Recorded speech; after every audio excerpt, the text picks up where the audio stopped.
The secret behind secret societies. Obviously, the secret behind secret societies is a secret that people don't want to spread abroad.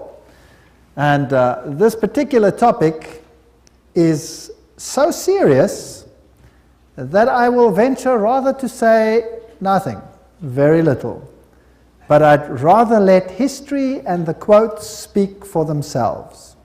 So it might become tedious to see quote after quote after quote, but the fact of the matter is, then it's not me saying it, it's historic facts being put before you, and then you decide for yourself whether the picture makes sense or whether it doesn't make sense.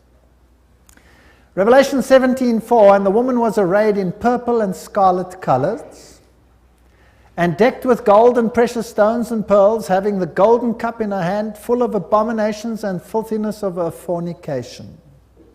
There's only one church in the whole world that uses a woman with a cup, and that is the Roman Church.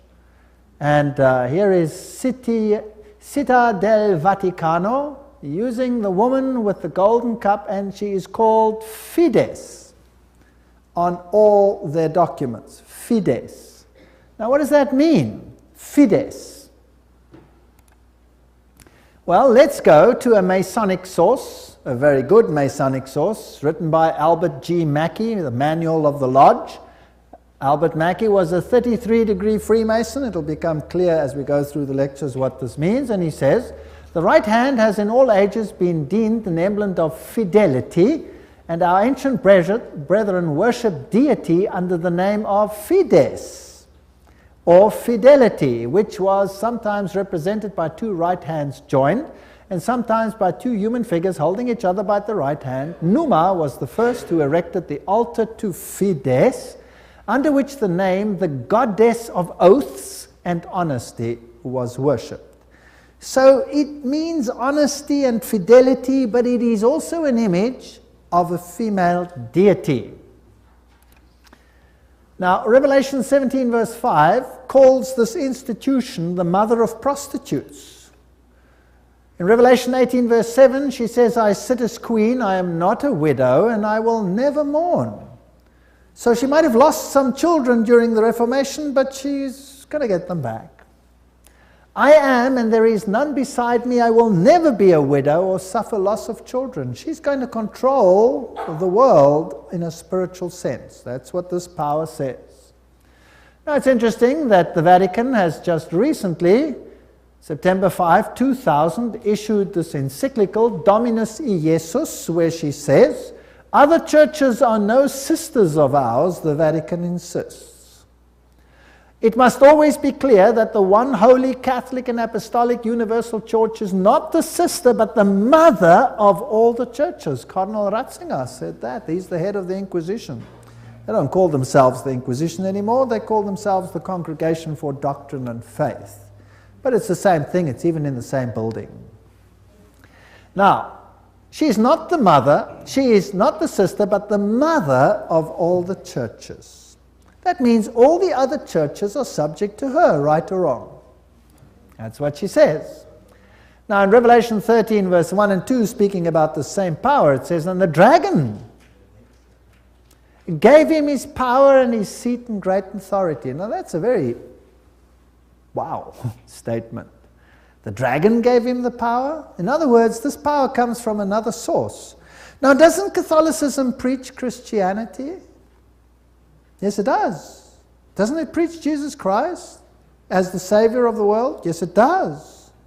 But it also preaches mediation through other mechanisms and through the church. Now, it is interesting that in secret societies there are always two doctrines. One for the initiated and one for the goyim, the uninitiated. And the Knights Templars had two doctrines. The one was the inside esoteric occult doctrine, and the other one was the exoteric, the one to the outside, and that was Catholicism. So the masses received a religion which the insiders turned on its head. Amongst occult insiders, Lucifer is the true Son of God. Jesus is a second son who was defeated by the first one who had been thrown out. So Lucifer is the true luminary, the victor in the battle, and will be the one who will be worshipped at the end of time. That is occult doctrine. That's always been the doctrine of the Kabbalah, the Kabbalist doctrine, and it has been the doctrine of Gnosticism. But of course, it's not what the Bible teaches, but then Catholicism doesn't teach what the Bible teaches either. Revelation 17, verses 12 to 14, talks about 10 horns you saw are 10 kings who have not yet received a kingdom, but who for 1 hour will receive authority as kings along with the beast. They have one purpose and will give their power and authority to the beast. And they will make war against the Lamb, but the Lamb will overcome them because he's Lord of lords and King of kings, and with him will be his called, chosen, and faithful followers. Now we're going to deal with the whole chapter of Revelation 17 at a later stage. But the kings of the world, here represented by these 10, will give their power to the system, just like in the Middle Ages, and enforce the doctrines on an entire world. Very interesting. This will be this beast from the bottomless pit. Now, Gary H. Carr, in his work En route to global occupation, puts it this way. He says there were the ancient mystery religions which come from Babylon, and they were pantheistic, of course, which means God is in nature, God is in everything, which in effect makes us God then too. This was inculcated in Kabbalism, was taken over in the Christian era in what is called Gnosticism, and the Knights Templars were the inner secret core that had the ancient knowledge of the mystics. This was carried further through Rosicrucianism, Freemasonry, and the Illuminati, which, according to Gary Carr, controls Marxism, American European secret societies and political societies, international banking, and the World Council of Churches. Now that sounds very strange. Is the World Council of Churches controlled by Freemasonry? We'll have to look into that in some detail. Then, of course, you have the entire New Age movement, the Theosophical societies, the many cults, and all these things are all controlled by this mechanism to make null and void the doctrine of salvation in Christ alone. That will be the final battle. And in order to achieve this, this woman has concealed herself and has hid herself in a garb of Christianity, and people receive the Goyim doctrine and do not know what the inner core doctrine is. That is quite something. Well, if we look at 1 Chronicles 16 verse 26, for all the gods of the people are idols, but the Lord made the heavens, tells us that idolatry is quite something that's rife on the earth. And Nimrod, the Lord of heaven, Tammuz, the pagan Messiah, and Semiramis, the Queen of heaven, these find their origin in Babylon.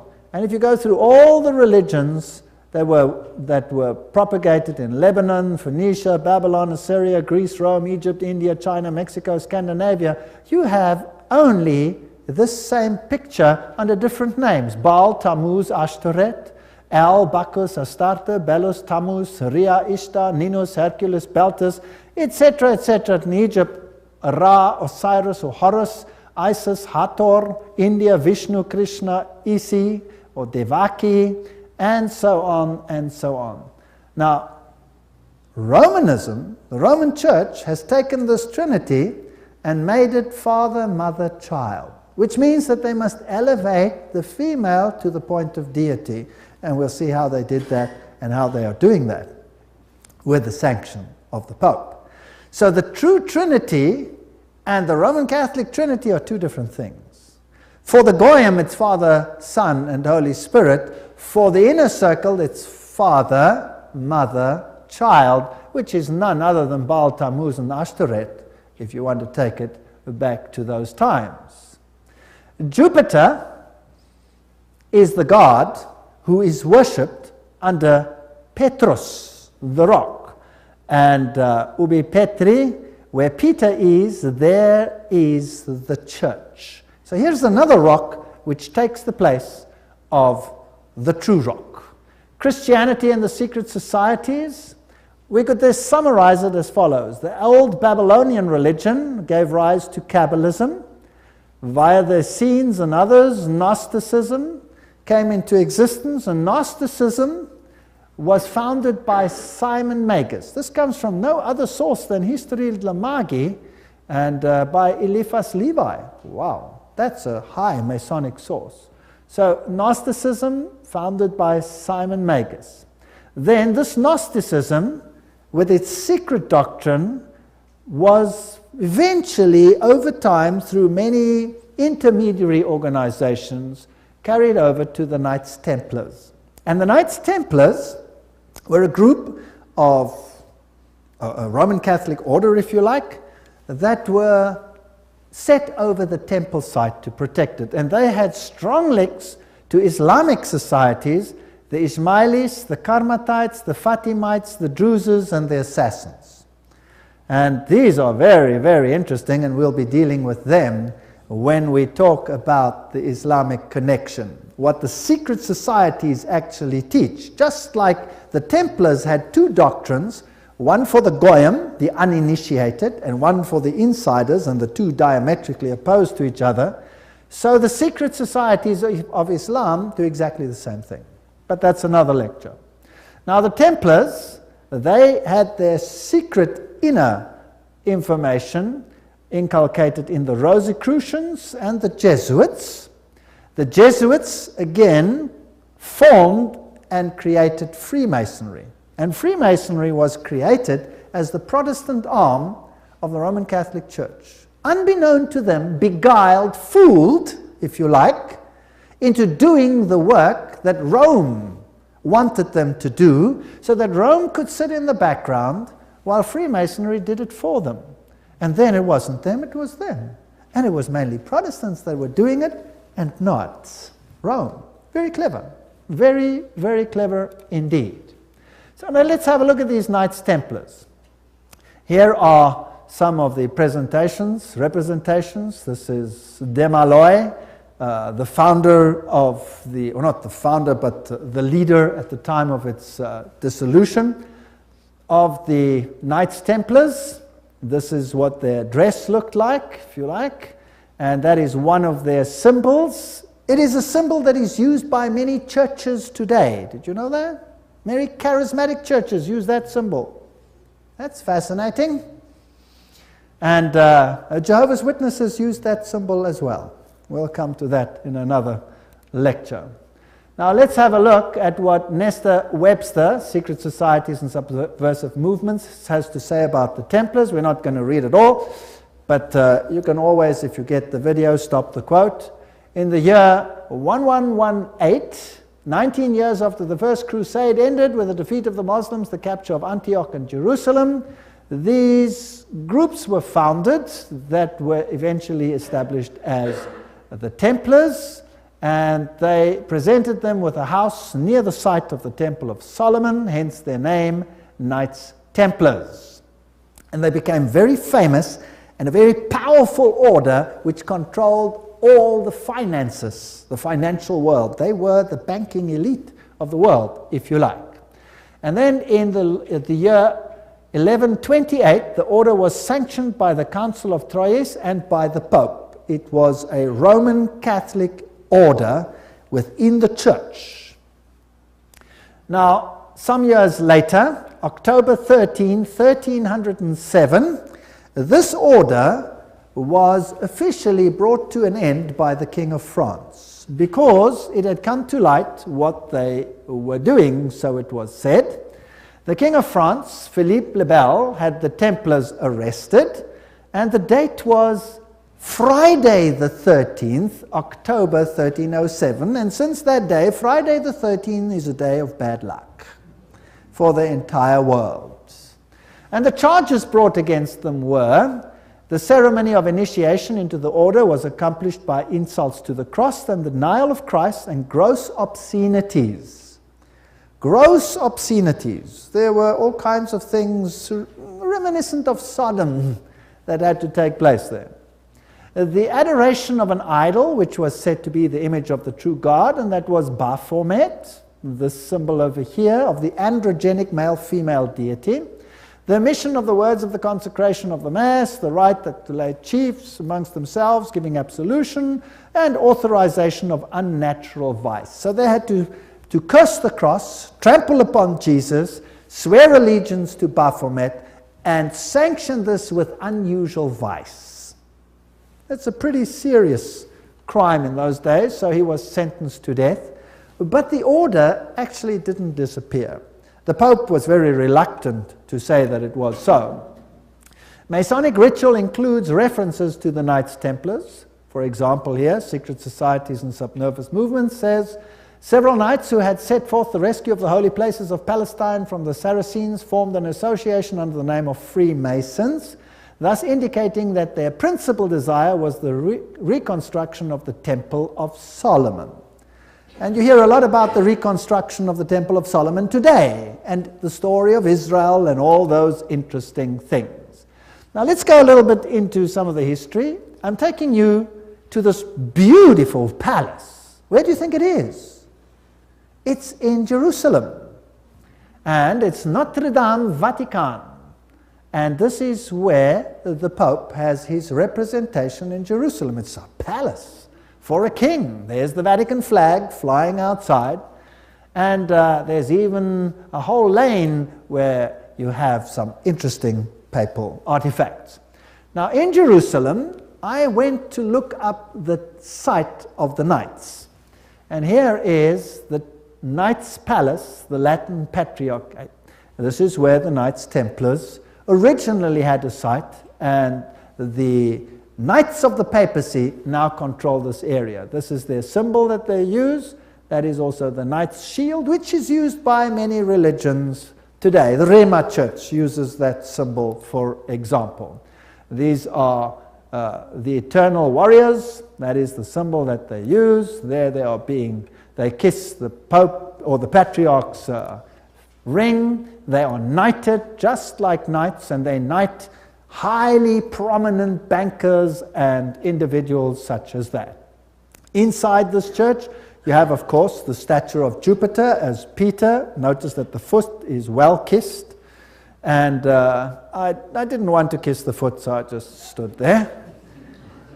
And it is a very important church because both Pope Paul VI and Pope John Paul II visited this church, which is, of course, highly symbolic, and there are the plaques. And the Latin Patriarch, the Knights Palace. If you go inside, there's this interesting altar. And as you look at the altar, you'll see certain figures over here. This one over here is very interesting. Let me get it a little bit closer. And what do you see? You see the double-headed eagle, which is also the symbol that is used in Freemasonry. So there it is on the altar of the Knights. And what is there on this side? Two swords held like a compass. Fascinating. So there are many, many Masonic figures in here. The tail feathers and the feathers of the eagle, very reminiscent of what you have, for example, on the back of the dollar, and all those other interesting symbols of the circle with the triangle and the sun around it. And the inheritor of the Templar nuance are the Jesuits. Now the Jesuits, of course, are the ones who behind the scenes control many things. They were founded on the 15th of August, 1534 by Ignatius Loyola and were sanctioned by the Pope on the 27th of September, 1540. So they were created, as it were, to stand against the Reformation. They were designed to destroy the Reformation. Loyola wanted the order to be champions of Catholic unity, and of course submission to Christ's vicar, the Pope, was absolutely essential. Here you have the institution of Loyola's organization by the Pope on this particular day. And there are some interesting analogies which we will find here. Here, for example, there is considerable analogy between Masonic and Jesuitic degrees. And the Jesuits also tread down the shoe and bear the knee because Ignatius Loyola thus presented himself at Rome and asked for the confirmation of the order. Now, everything I say has a quote attached to it, so don't say I said it. And if anybody wants to get angry about anything that is said, then phone the people that said it and be angry with them. Okay? So this is what they did, and this is what Freemasonry does. So there you have your nice little link. Now, who existed first? Freemasons or the Jesuits? The Jesuits existed first, of course. They were to obey as a corpse, perite, a cadaver. The reconstitutions repeat 500 times that one must see Christ in the person of the general, and even if God gave you a dog, you must obey him as though he were Jesus Christ himself.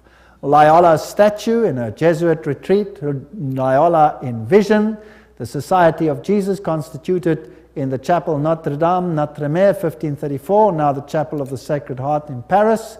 Many, many occult incrustations. And this is the famous Jesuit oath that each Jesuit makes when he becomes a Jesuit. Now, it'll tell us something about the character of the Jesuits.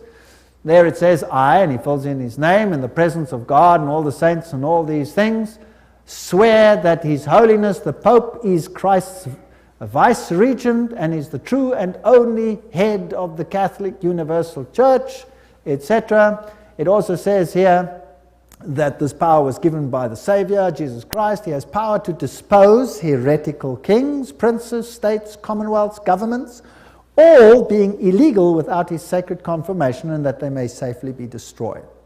So a Jesuit swears that if a government is not subject to Rome, it can be what? Destroyed. I further declare that I will help and assist and advise all or any of His Holiness's agents, wherever I shall be, and do my utmost to extirpate the heretical Protestant or liberal doctrines. Liberal doctrines are doctrines where you decide what you believe. You take the liberty of making your own choice rather than allowing the Pope to do it for you. And that will be destroyed, and all their pretended powers. And that it doesn't matter where you send me in the world, I will obey. And I promise that I will have no opinion of my own. I will obey like a corpse.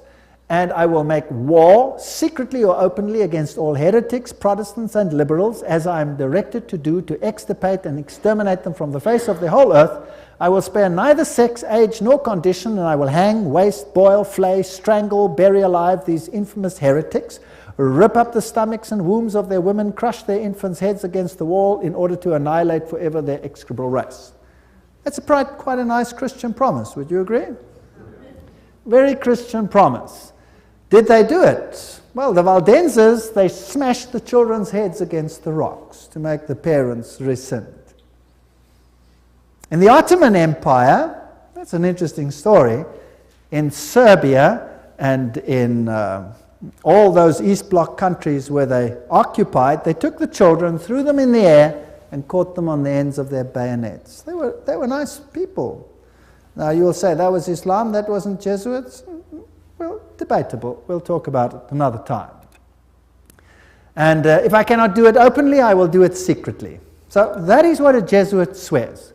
This is the famous Pontifical Gregorian University in Rome, the most prestigious Catholic university in the world. The Jesuits, in all their enclaves, have their figures in caves. Now, in paganism, all the deities come out of the cave, and they have the letters IHS, which actually stand for Isis, Horus, Set, which is the Egyptian Trinity.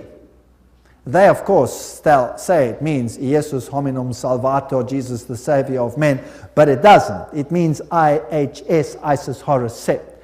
And their symbol is the triangle with the all-seeing eye in it for this deity. They also use the pillar, the stela, if you like. They have the symbol of the triangle with the eye inner circle, which is also the symbol used in the New Age movement. And we saw that Gary Carr says that Freemasonry controls the New Age movement and the Jesuits control the Freemasonry, or created it. This is the University of the Jesuits in Prague. On top of it they have Atlas, not Jesus Christ. If you go to a more modern Jesuit enclave like this one in Germany, I visited this. I'm quite cheeky sometimes, there I am. And took a picture, and inside they have this picture of Christ. This is not Christ, this is Atlas, holding the world on top of his shoulders, disguised. They have these symbols up against the wall. There, this symbol is the symbol of Hermes. If you take away the cross, then you have the symbol of Isis. This is paganism at its best. And these symbols over here are nothing. Here it is, Jesuit Kirche, when it was built, etc. And their symbolism, Maria, the M is the Masonic M, the triangle, Ria, the goddess. Here is a church in Germany, a cathedral. Inside you will see this circle with a cross in it, the crossed swords, symbol of all symbols used also in Freemasonry. Now if you go back to ancient Assyria, that was a very prominent cross. It was the Maltese cross. It comes from ancient paganism. They have the symbols of the star over here, two stars one over the other, or two crosses one over the other. They have the compass, they have the moon with a disc in it or a star in it, which is the symbol that Islam uses, for example. They have the solar calendar and the triple crown. All of these are used by the papacy. Upside down crosses represent victory over Christ. Hammers and compasses and sickles, these are symbols that are prevalent in the world. There's Jesus standing above the skull and crossbones, which is a symbol of Jupiter, the god Jupiter, who is a symbol, of course, who is Lucifer. Upside down crosses again. This is a very important cathedral in Europe, in Germany, where all the political leaders come together. If you go there, you will have Janus, the two-headed one. And then you have the statue so-called of David. But of course it isn't David, it is the god Pan, because he has a pan flute in his hand. And David didn't play a pan flute. So I went to look for the dark side of Pan, because there's a light side and a dark side. And I found him, there he is, the hoofed one in the same cathedral. So they hide their occult symbolism. If you enter into the hallway, you find this over here. This is the god Anubis. It's got nothing to do with Christianity. There you have him as well. Plus you have the phoenix rising from the ashes. Plus you have the symbol of Jupiter and a whole host of other symbols over there. And in their side chapel, you have all the signs of the zodiac serving the various deities like Mars and Aquarius, etc. And the doorknob is a yin-yang. This has nothing to do with Christianity. They use the symbol of the compass and Jupiter and the PX symbol over there, which you will find in virtually every single Christian denomination upon the face of the earth. The phoenix rising from the ashes, the peacock, all symbols of Lucifer. Here you have the PX with a circle with a dot in it. And you say to yourself, but isn't that a symbol of Christianity? No, this is a symbol of Horus. This has got nothing to do with Christianity. They use pine cones. Let's ask Albert Mackey, 33-degree Freemason, to tell us what the symbol means. The point within the circle is an interesting and important symbol in Freemasonry. The symbol is really a beautiful but somewhat abstruse allusion to the old sun worship, and introduces us for the first time to that modification of it among the ancients, the worship of the phallus. So it's a pretty filthy symbol at that. It deals with male organs. Wow. So that comes from the horse's mouth. So that's what it means. Now what's the PX mean? Let's go to the best Masonic source in the world, Morals and Dogma, page 292. And in case you don't believe me, I photocopied it so that you can see it. There you can see the symbol. Can you see that? It is the staff of Osiris. This is straight from the horse's mouth. You can't get a better source than this. This is the highest Freemason who founded the Scottish Rite, 33 higher degrees, and was one. He didn't found them, but he officiated over them. On the medal of Constantinopus, in hoc signat eris, whatever the inscriptions, And then some other interesting things. So this is the staff of Osiris, and then he goes through the mystic Tau and the crosses and the stars of David, and then he uses this one as well. Interesting symbol. He says the vestment of the priest of Horus were covered with these crosses. That's a Maltese cross. Remember that I showed it to you on the Assyrian king? Now, who wears that on his vestments? Well, let's have a look. Oops, there it is. Who's wearing it? The Pope is wearing it. So what is he? He must be the priest of Horus. So to the outside world, it seems like Christianity, but to the inner circle, it's occultism. On the floor of the cathedral in London, you have the tricole, which is the triple yin yang. And what does that mean? Well, let's go and ask the sources themselves. Celtic version of the yin yang. That's what it is. The tricole, the sea, good luck, cauldron, Celtic goddess, the goddess of wisdom and witchcraft. Who was enthroned in the French Revolution? Goddess of reason, witchcraft, reason, all these things, same deity. On the floor of the same cathedral, you find the mystic Tau. What does the Tau represent? Let's ask another Mason, Ward.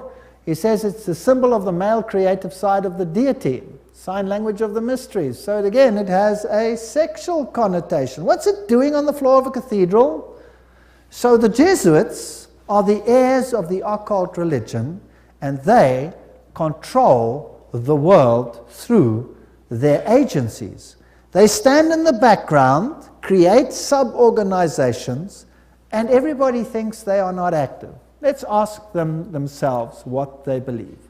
Here is the history of the general of the Society of Jesus. These are all the generals, starting with Ignatius Loyola. They're all listed down there. We don't have to go through them all the way through to the present one that rules now, whose name is Peter Hans Kolvenbach. Nice German name. It's interesting that the Germans are very prominent in this.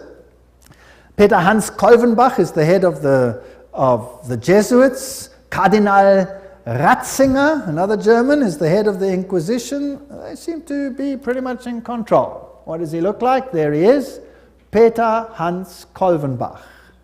You're looking probably at one of the mightiest men on the earth today, if not the mightiest. He's the Black Pope. Here you have the cave of Loyola. Here you have George W. Bush and the Pope in audience with each other, and they don't do anything by chance. They just happen to do this exactly under that picture I showed you, where Loyola receives his commission from the Pope. Now, the ceremony of induction and the extreme oath of the Jesuits, Library of Congress, catalog card, there it is.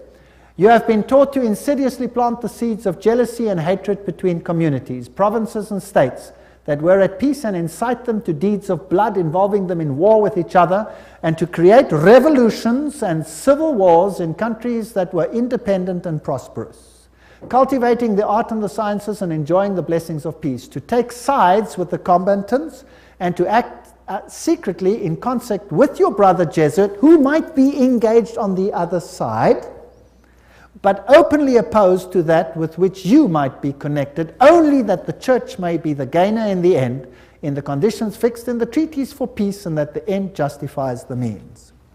Whoa! This is Hegelian science. Two opposing viewpoints, dialectic thinking. You war the one with the other, and you rub them up until nothing is left. It's called thesis, antithesis, and the resultant clash brings synthesis, that which you want. Now note that the Jesuit can be very active on the one side, but he can be equally active on the other side. So this is all a process whereby they wish to attain things. The 30-Year War.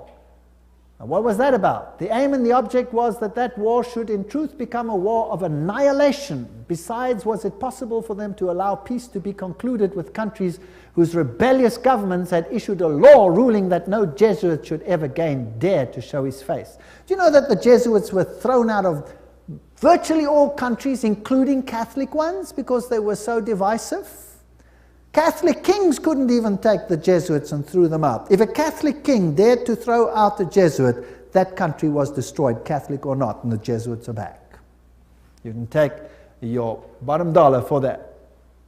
So, the frightful responsibility for this terrible 30 Years' War must rest upon the Emperor Ferdinand II and his teachers, rulers, and bosom friends, the sons of Loyola. Every single thing I'm saying is a quote. Popery, an enemy to civil religious liberty. In 1550, Pope Julius declared his claim to universal temporal political power, evidenced by a new coin he issued, its motto having read, "The nation and kingdom that will not serve me shall perish." Now please note that this is a Roman Catholic statement, that the nation and the kingdom that does not serve the papacy will perish. What does that mean in terms of Protestant countries then? Are they going to be in trouble, yes or no? I would say yes, they will be in trouble. Thomas Aquinas, the great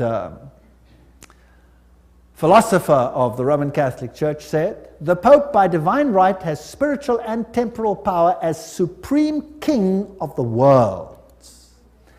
The Pope of Rome, as head of the papal government, claims absolute sovereignty and supremacy over all the governments of the earth." All the governments. All these quotes are highly potent quotes. There is nothing mediocre in these quotes, and they come from the highest sources.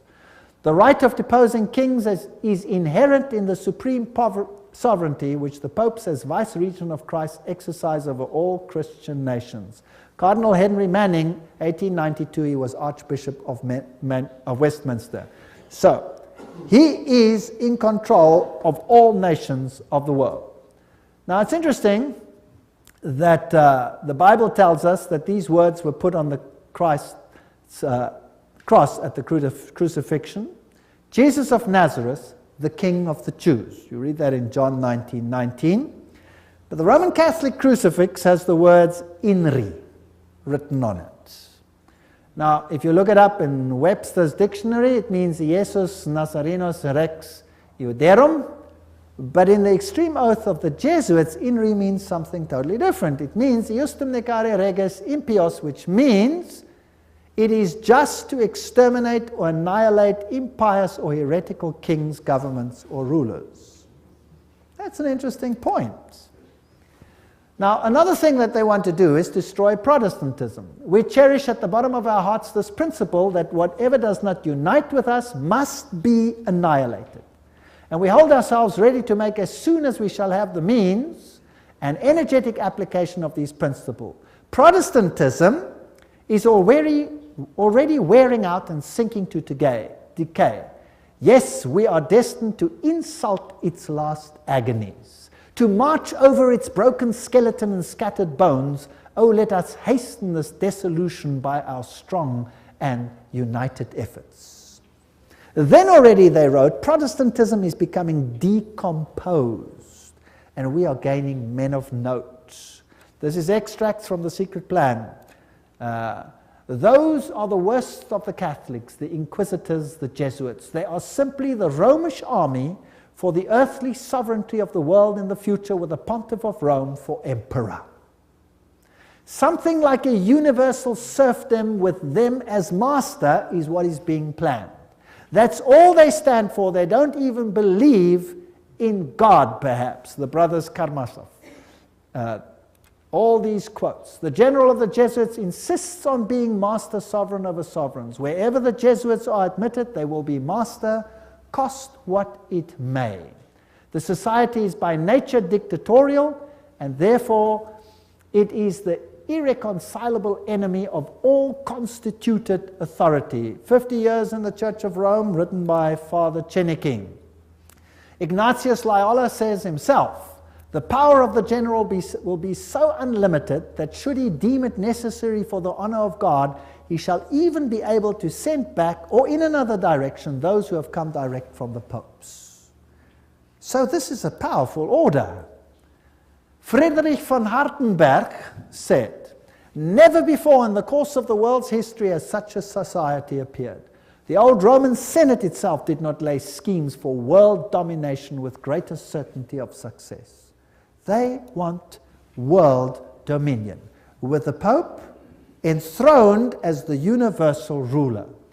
The Roman Catholic Lafayette said, "It is my opinion that if the liberties of this country, the United States of America, are destroyed, it will be by the subtlety of the Roman Catholic Jesuit priests, for they are the most crafty, dangerous enemies to civil and religious liberty.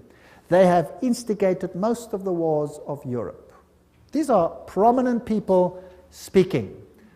Morse, he's the founder of the Morse code, the inventor of the Morse code. He said, and who are these agents? They are for the most part Jesuits, an ecclesiastical order proverbial through the world for cunning, duplicity, and total want of moral principle, an order so skilled in all the arts of deception that even in Catholic countries, in Italy itself, it became intolerable and the people required its suppression.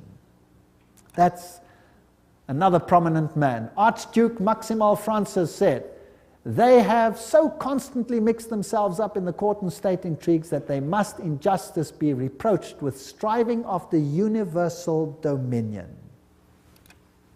And we could go on and on and on. This is a very interesting one.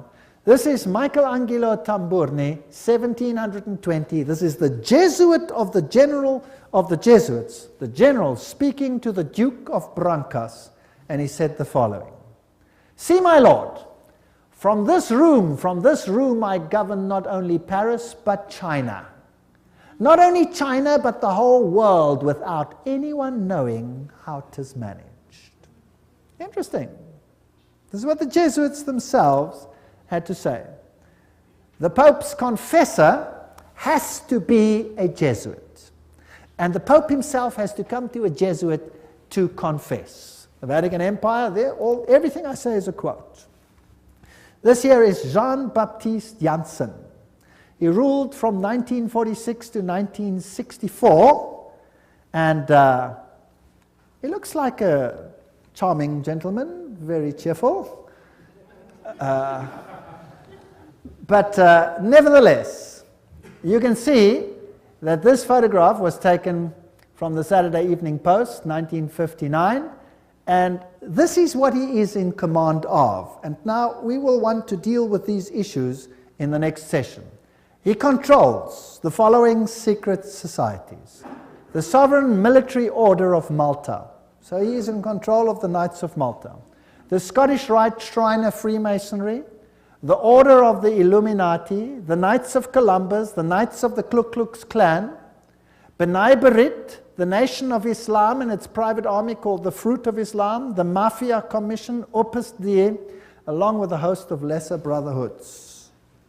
So each one of those secret societies is controlled by the Jesuits.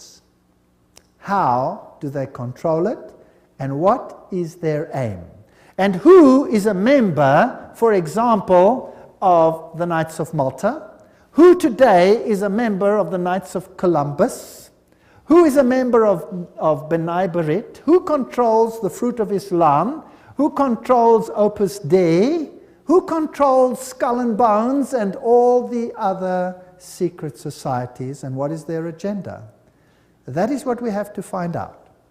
Remember that Rome wants to regain total dominion, and if they are the center of Templar theology, then they want to control the world for the dragon, not for Jesus Christ.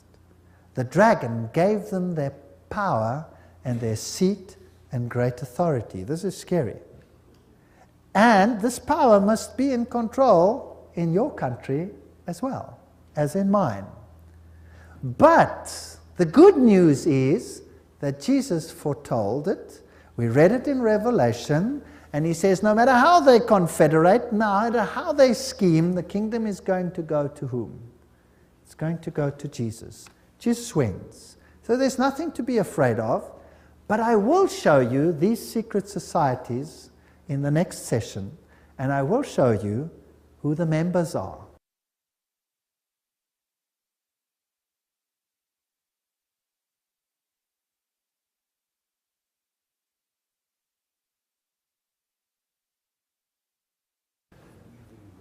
As we spoke in our previous little session, this is Jean-Baptiste Janssen, just one of the great generals of the Society of Jesus. He was the leader from 1946 to 1964. And we mentioned the Order of Malta, the Shriners, the Order of the Illuminati, the Knights of Columbus, Ku Klux Klan, and all these secret societies that are under the control of the Jesuit general. Persecution of the Catholic Church in Germany has been directed only against those elements which did not entirely submit to the ever-increasing centralization of authority in church and state. So sometimes it looks as if even the Catholics are suffering, but only those Catholic groups that are not totally submissive to this system will be subjugated. Some Catholic orders were actually opposed to the Jesuits. They were killed, they were wiped out. In the French Revolution, the Dominicans had taken over the Inquisition from the Jesuits. Boom, they were zapped. And the Jesuits took it back. Its objective was, and is still, to destroy the effects of the Reformation and to re-establish the Holy Roman Empire of the German nation. A greater Germany, in other words, must be made again the center of a revived Holy Roman Empire. Leo H. Lehman, 1942, an American historian, said that. Isn't it fascinating that the Russian president, or a Russian president, let me put it that way, and many political leaders have given the assurance that Germany will once again play a greater role in the new Europe today. Isn't it also fascinating that it was a Jesuit priest, Father Stempfler, and not Hitler, who wrote Mein Kampf? In fact, you can read it on Mein Kampf itself. Now, the SS used this symbol of the skull and crossbones. What was that a symbol of? Do you remember? It was the symbol of Jupiter, the god of death. It's also the symbol of Osiris, who was the god of death. Anubis is just another form of Osiris. He is the god of death. He's the god of the dead. But Jesus says, I am the God of the living. I am not the God of the dead. I'd rather serve the God of the living. The SS was organized by Himmler according to Jesuit order principles. The rules of service, spiritual exercises prescribed by Ignatius Loyola constituted a model which Himmler strove carefully to copy. Absolute obedience was the supreme rule. Every order had to be executed without comment. Every single statement is being read from a reputable source. Again, in that wonderful book, The Great Controversy, we get an idea of the Jesuits. Throughout Christendom, Protestantism was menaced by formidable foes. The first triumphs of the Reformation past, Rome summoned new forces hoping to accomplish its destruction. At this time, the order of the Jesuits was created. Notice what this quote says. The most cruel, unscrupulous, and powerful of all the champions of popery, cut off from every earthly tie and human interest, dead to the claims of natural affection, reason, and conscience, wholly silenced. They knew no rule, no tie, but that to their order, and no duty but to extend its power. We don't have to read the whole quote. But they made it their business to destroy Protestantism. The Jesuit order therefore stands before us as the embodiment of a system which aims at temporal political domination, and that over the whole world. You will say to me, surely China will not be subject? Well, we already read a quote by the Jesuit general himself where he says he controls China. Who controls communism? The Jesuits created it, and therefore they controlled it. They practiced it in their South American examples where they practiced it before they instituted it. Very interesting. This is Count von Hernsbruch, 1911, German noble and ex-Jesuit, who says this very thing. At what then do the Jesuits aim? According to them, they seek the greater glory of God, but if you examine the facts, you will find they aim at universal dominion alone. It is they who rule the world. One quote after the other. Moreover, the Pope has thousands of secret agents worldwide. They include the Jesuits, the Knights of Columbus, the Knights of Malta, Opus Dei, and others. The Vatican's intelligence service and its field resources are second to none. Even Dave Hunt, American Baptist historian, says that. So, let's have a look at some of these institutions. Let's have a look at Freemasons. The Grand Design Exposed says, the truth is the Jesuits of Rome have perfected Freemasonry to be their most magnificent and effective tool, accomplishing their purposes among Protestants. Now surely the members of Freemasonry themselves must be deceived, because if they saw it, they wouldn't do it, right? So actually the order is being used and they themselves are deceived. And only within the order, higher up, are those chosen ones who know, and they are controlled by the Jesuits for Rome. Very clever. Very clever. To make Protestantism do what you cannot do openly because you have been fingered by Protestantism as the Antichrist. So this is very interesting. This is a Templar fortress and a church on the island Mallorca, Spain. And there again you have the double-headed eagle, and you can go to virtually any church on that island and you will find the double-headed eagle over the altars of these churches. As I've said, Adam Weishaupt was the father of Jacobinism, and he is the one who is also the founder of the Illuminati. From the Jesuit college at Ingolstadt, it is said to have issued the sect known as the Illuminati of Bavaria, founded by Adam Weishaupt. Its nominal founder, however, seems to have played a subordinate, though conspicuous role in the organization of the sect. You see, again, they use a front and a front and a front.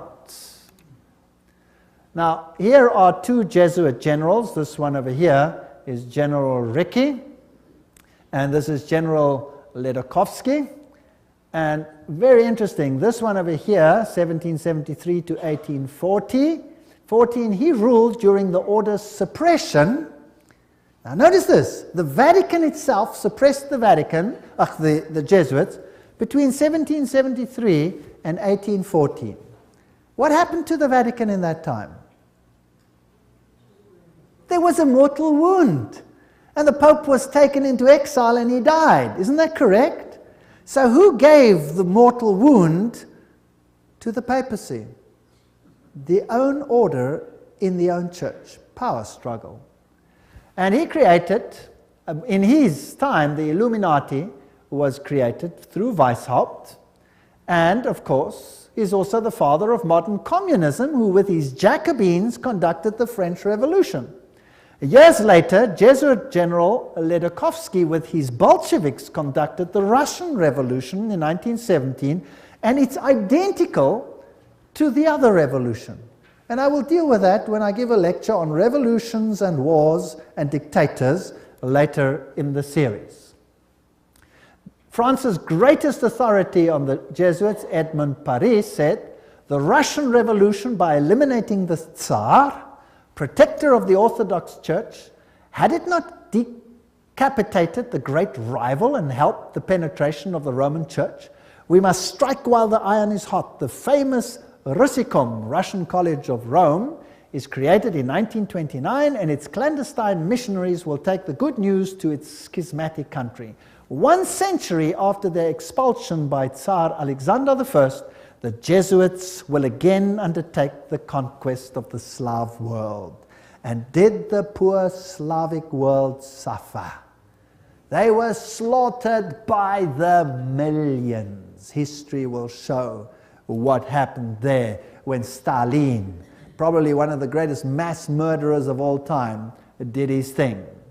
Frederick the Great, so-called, of Prussia, caused the high degrees of Masonic constitutions of the ancient rite to be revived, and he himself wrote the constitutions under the guide of the Jesuit general. Encyclopedia of Freemasonry, Albert G. Mackey says that himself. Very interesting. And now notice this. This is a source that's unbelievable. This is Isis Unveiled by Blavatsky herself, the author of Secret Doctrine. She says that the rites are the offspring of the sons of Ignatius Loyola. The Scottish Rite and all of these worked under the instructions from the general of the Jesuits.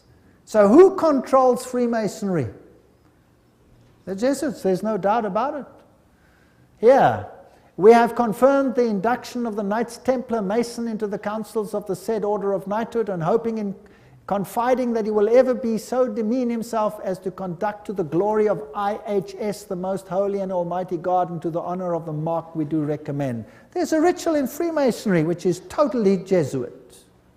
So the Jesuits control Freemasonry. Here's a Freemason temple, if you like. It's in Oklahoma. There is IHS. This is a Freemason temple. It's a lodge. There is IHS in it. There are still old ladies, male and female, about the country who will tell you with grim gravity that if you trace up Masonry through all its orders till you come to the grand tip-top head Mason of the world, you will discover that the dread individual and the chief of the Society of Jesus are one and the same person. James Patron, American historian. There are many that say these things. Knights of Malta. The Freemasons are in the foreground, while the Jesuits and the Knights of Malta are in the background. The Jesuits control even the Knights of Malta. Now, who are they?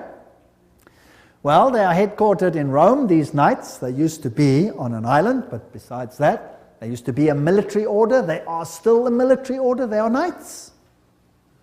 They control the banking of the world, the industry of military complexes of the world. They oversee Chase Manhattan Bank with all its branches.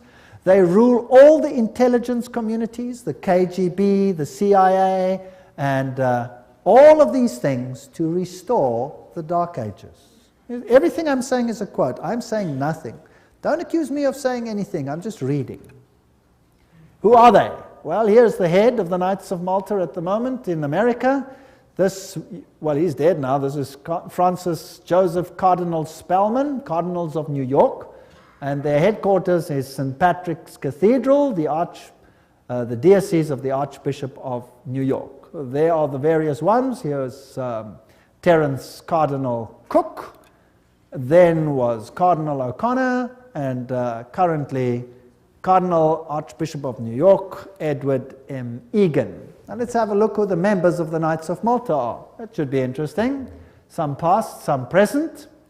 General Alavena, George Anderson, Angleton, Azru, Bertie, Bobs, Bonaparte. Does that name ring a bell? Borges, Bradley, Brady, Pat Buchanan. Does that name ring a bell? James Buckley, Prescott Bush. Does that ring a bell? Frank Capra, William Casey. Does that ring a bell? CIA, Cisnero, Cooks, Coughlin, Loach, Giscard d'Estaing. Does that ring a bell? President of France, Bill Donovan, Alan Dulles, Avery Dulles, Edward Egan, that's of course the Cardinal himself, Franz Egon, John Farrell, Flanagan, Flynn, Gelly, Galen, Gorman, Grace, General Alexander Haig. Does that ring a bell? Otto von Habsburg, wow. Conrad Hilton, Heinrich Himmler, he was Knights of Malta. J. Edgar Hoover, FBI, CIA fame. Joseph Kennedy, Ted Kennedy, Larkin, Lehman, Lorenzo, Luce, Henry Luce, founder of all the great magazines and Time magazine and all of them. Great publishing magnate, MacDonald, Manhattan, you name them, all of them. O'Neill, Otis, Franz von Papen, the legate who worked with Adolf Hitler, Perón, Rocco.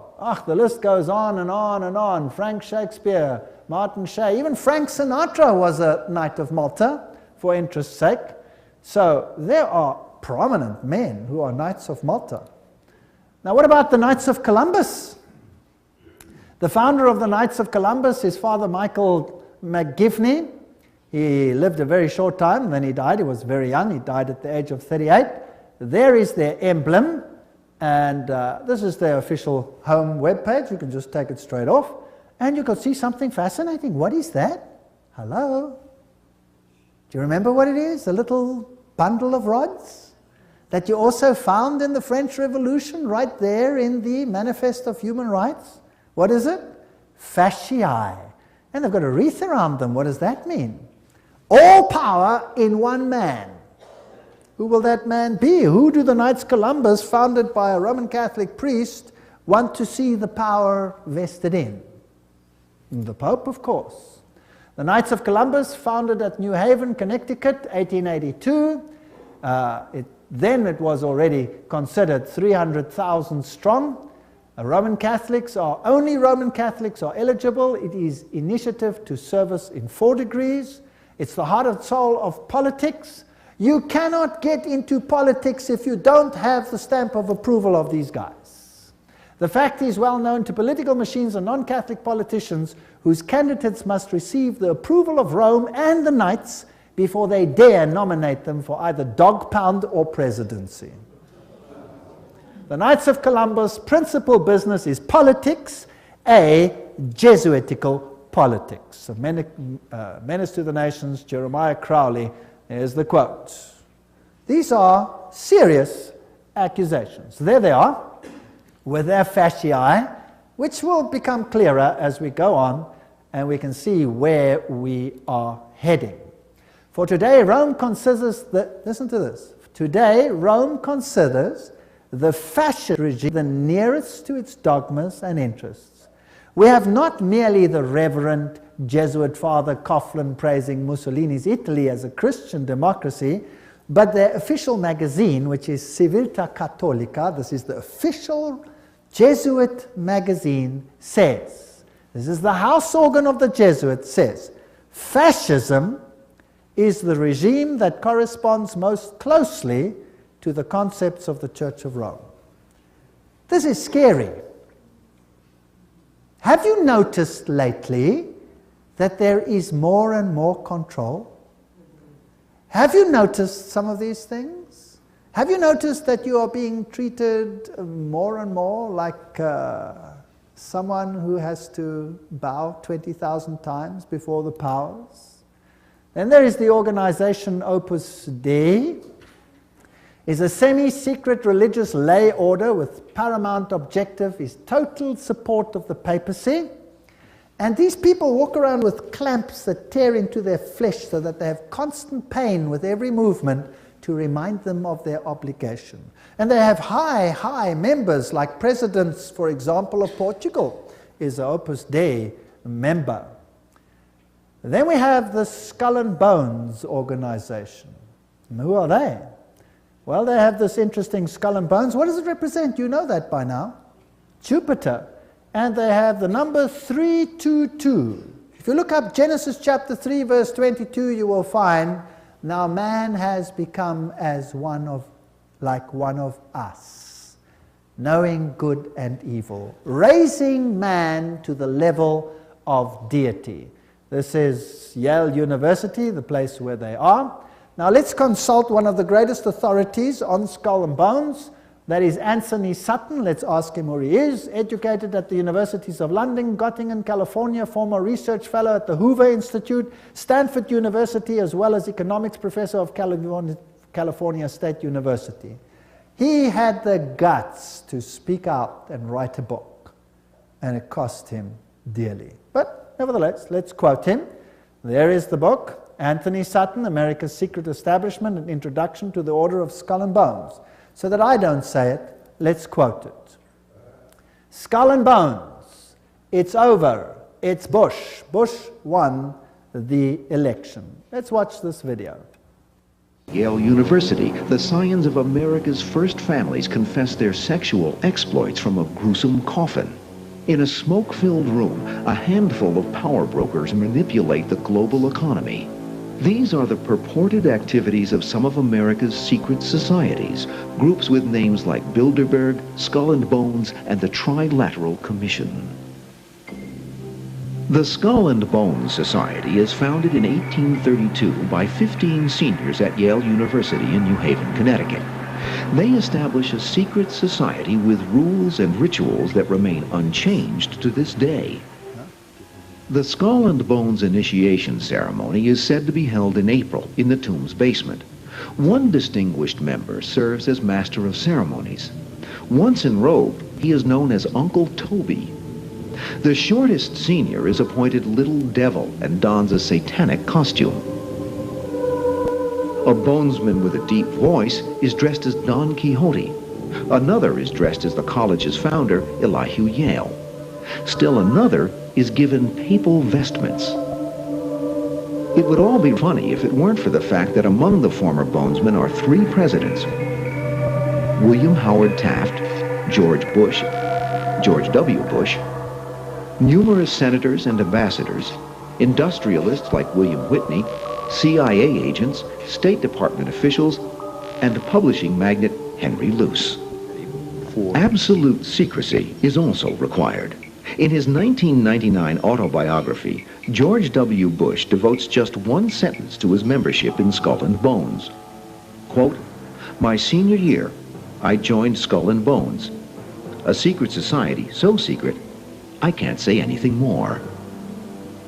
The secrecy, according to some researchers, is there to protect the fact that Skull and Bones funnels its initiates into positions of power and influence. The best-known bonesman is ex-President George Bush, who, according to tradition, is supposed to avoid admitting he's a member.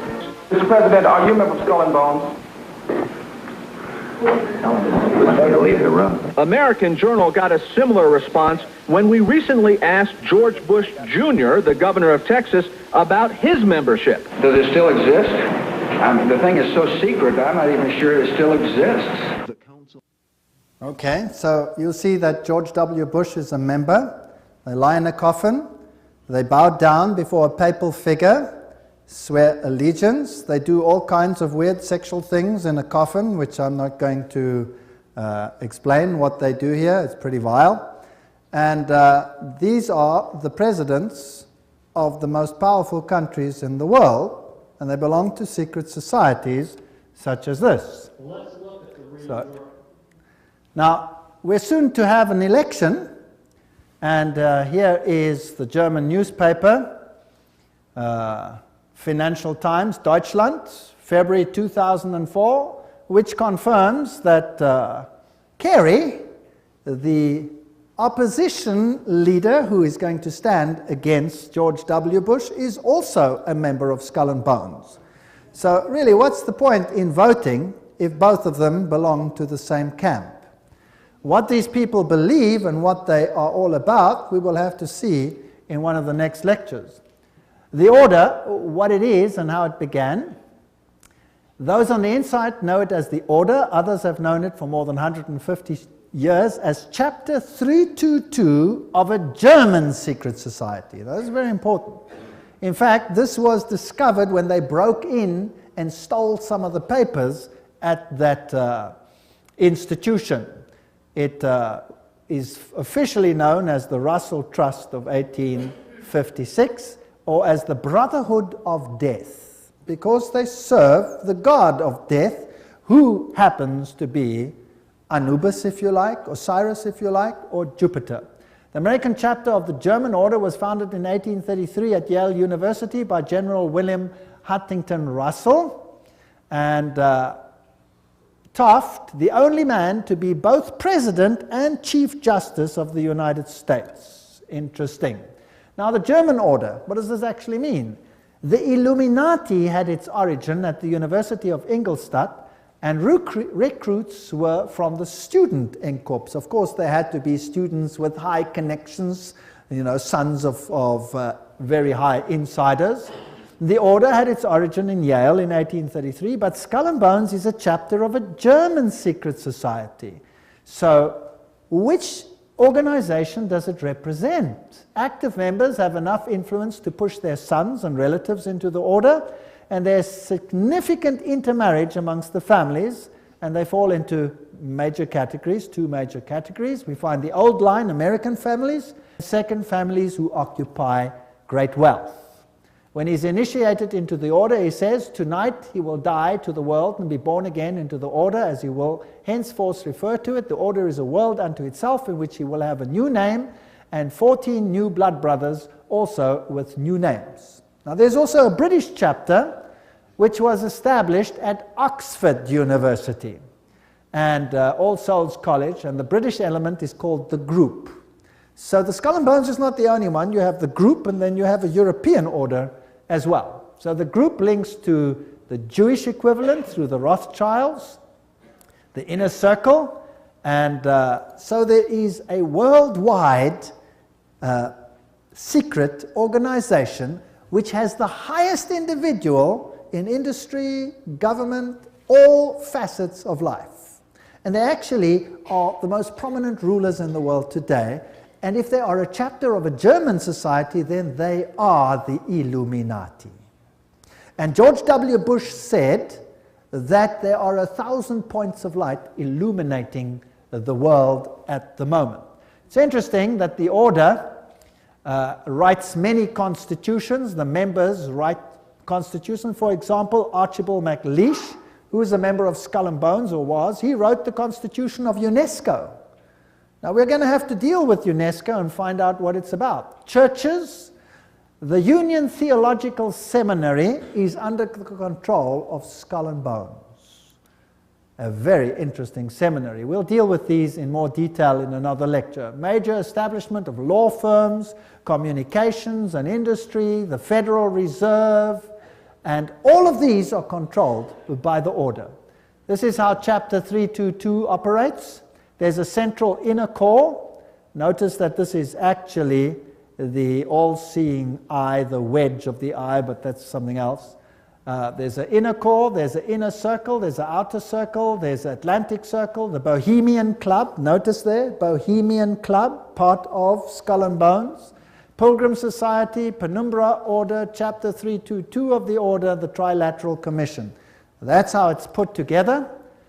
You could basically put it this way: Council of Foreign Relations, United Nations, Bilderberg's Club of Rome, Royal Institute of International Affairs, and the Trilateral Commission, with the Illuminati controlling everything on the inside, forming basically the round table.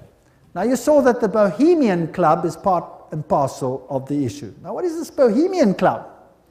Well, here's the Bohemian Grove.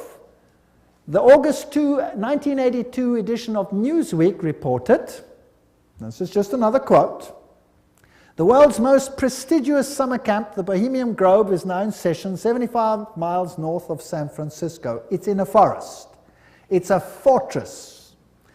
But strangely, even fortresses can be breached, and one enterprising journalist managed to sneak in. The fiercely guarded 2,000-acre retreat is the country's extension of San Francisco's all-male, ultra-exclusive Bohemian Club, to which every Republican president since Herbert Hoover have belonged. This is just a quote. This is the Bohemian Grove ceremony, which was photographed or videotaped very darkly, of course, very secretly, by one journalist, which caused a major furor. Now you can see very little in this light, so I'll explain to you what's happening there. In this forest, the men appear naked. Naked. They have to walk around naked. In fact, some members have left the society because they're tired of walking around naked. Now imagine every president of the United States has been a member of the Bohemian Grove. And just imagine. The priests are dressed in vestments, papal vestments, and they pay homage to an owl because the owl sees in darkness. It has illumination. They worship nature. They say, beauty surrounds us now and we worship her. This is nature, it's nature worship. And they honor the owl and bow down to it. This is paganism at its worst. There are other rituals which I do not want to talk about that happen between all these naked men.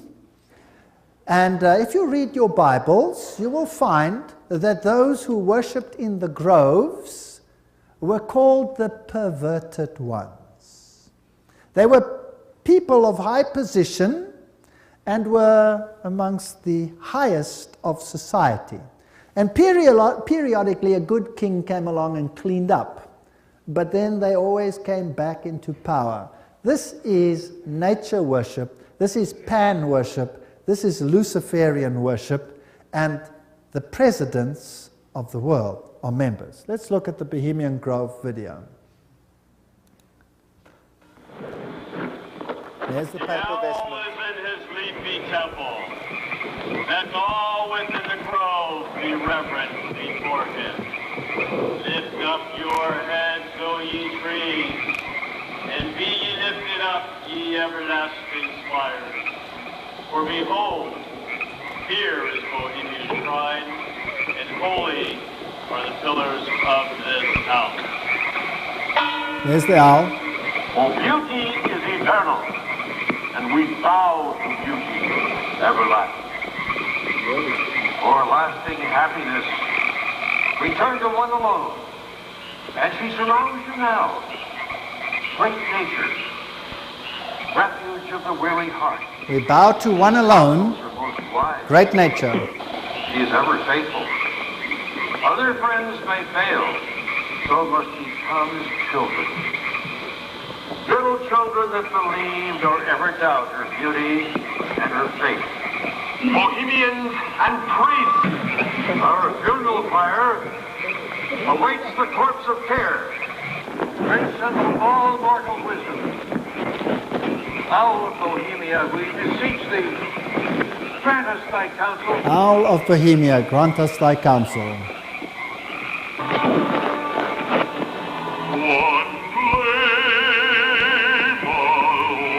Now that's just a part of the ritual, which shows that it is nature worship.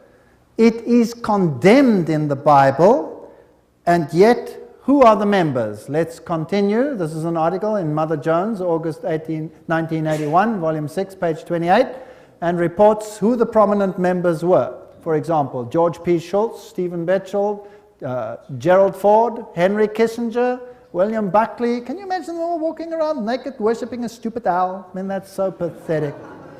Fred Hartley, Griffin, Haywood, Coors, Teller, Ronald Reagan, Clausen, George Bush, William French Smith, etc., etc., etc. It is pathetic. Modus operandi of the order. The activities of the order are directed towards changing our society, changing the world, to bring about a new world order. This will be a planned order with heavily restricted individual freedom. That's fascism. And I will show you the papal encyclicals that will make your hair stand on edge as to what is going to happen all over the world. And believe me, I live in a country where it's being implemented. And you can see it happening every single day. It is scary. But you don't have to be afraid if you know why it's happening. If you do not know why it is happening, you will despair, and there are thousands who are putting bullets through their head because they cannot tolerate it. 4,000 farmers driven off the land and murdered in my country alone. They lose everything, they lose hope, they put bullets through their heads, they wipe out their entire families because it's better for them to die than to live with it. And you know what? You give a lecture like this and you show what's behind it and why it's behind it, and guess what? They get hope. Because they see it's not just them and not something they don't understand. Once they start understanding the bigger picture, they gain hope. And they say, wow, so it's not really the end for us, because this is simply the sign that Jesus is coming soon. And there will be a better kingdom. Let us give our lives to Jesus Christ, because this world has nothing to offer. And they get hope. So far than being negative, they conceive a lecture like this, for example, as positive. And it has an amazing effect on countries where this is being implemented this very day. No constitutional protection if you go against it. They control education. I'll show you how in the lectures. Money, law, politics, economy, history, psychology, philanthropy, medicine, religion, media. There is nothing that they do not control. And remember, they are neither left nor are they right. So if there are right-wing parties and left-wing parties, they control them what? Both. That's the Hegelian principle. That's Hegelian logic. Remember that both Marx and Hitler, the extremes of left and right, presented as textbook enemies, evolved out of the same philosophical system, Hegelianism. I'm quoting from one of the greatest researchers in this field. That brings screams of intellectual anguish from Marxists and Nazis. Remember that the Jesuits were told that they must serve on this side and the other side. Remember that? And create conflict between the sides. This conflict of opposites is essential to bring about the change that they want. Today, this process can be identified in the literature of the Trilateral Commission, for example, where change is promoted under conflict management. Have you heard that name before? Right, conflict is essential. The state is absolute. So the state must have total control. That means the people must relinquish their rights to the state. Do you see that happening in the United States at the moment? Absolutely. So the state requires complete obedience. An individual does not exist for himself in these so-called organic systems, but only to perform a role in the operation of the state. That's exactly what it was like under Nazism. Here's Hegel. The two, Hegel and Kant, are the philosophers behind the system. I was stunned. I was in Europe 4 weeks ago, in Germany, and the leaders, the presidents of Germany, went down and put down wreaths in front of these people's graves and said, their philosophy has made the new Europe possible. They honored them. What a terrible, I would almost say satanic, well, why not just say it, philosophy. The Illuminati principle that the end justifies the means is also the principle of the group and the order, which is skull and bones. That means you can do anything, no matter how dastardly, as long as you achieve your aim. There's an outer circle, an inner core, all of these. Council of Foreign Relations is the outer circle, Trilateral Commission, all of those. Trilateral Commission was founded by David Rockefeller, comprises 200 members worldwide. The Bundy operation, activism towards a new world global order. George W. Bush, who was a member of Skull and Bones, remember, says that it's a big idea, a new world order where diverse nations are drawn together in a common cause. Only the United States has both the moral standing and the means to back it up. So, do you think they're trying to get all the countries of the world to come into this system, yes or no? Do you think it's possible that they are giving their power to a woman who rides them? Does it look like it? Who controls them? The Jesuits. And who do the Jesuits say all power must be under? The Pope. Isn't that correct? All right. So who do you think would clamor for a new world order more than anyone else? Maybe the Pope. Wouldn't that be interesting? Well, here he is. New international order urged for the sake of peace. When? January 3, 2004. His whole New Year's speech was dedicated to asking for the implementation of the New World Order. Vatican City, January 1, 2004. John Paul II started the new year by insisting that peace is possible and thus a duty, and he called for a new international order. CNN, what did that have to say? Pope calls for a new world order. Thursday, January 1, 2004. Vatican City, Pope John Paul rang in the new year on Thursday with a renewed call for peace in the Middle East and Africa and the creation of a new world order based on respect for the dignity of man and equality amongst nations. What did he say? This year, Pope John Paul directed his thoughts to the continuing conflict around the globe, but he stressed that to bring about peace, there needs to be a new respect for international law and the creation of a new international order based on the goals of the United Nations. He called for an order that is able to give adequate solutions to today's problems based on the dignity of the human being, this is human rights, on an integral development of society, on solidarity amongst nations, rich and poor, on the sharing of resources and the extraordinary results of scientific and technical process. You know, sharing of resources, have you heard of that before? Well, there's another term for it. It's called redistribution of wealth. Have you heard of that before? Right, now let me redefine that for you. To redistribute wealth means to take the wealth from the one who has it and give it to one who has not got it. Is that correct? Now if you do that, which nations of the world will be hardest hit? The Catholic ones or the Protestant ones?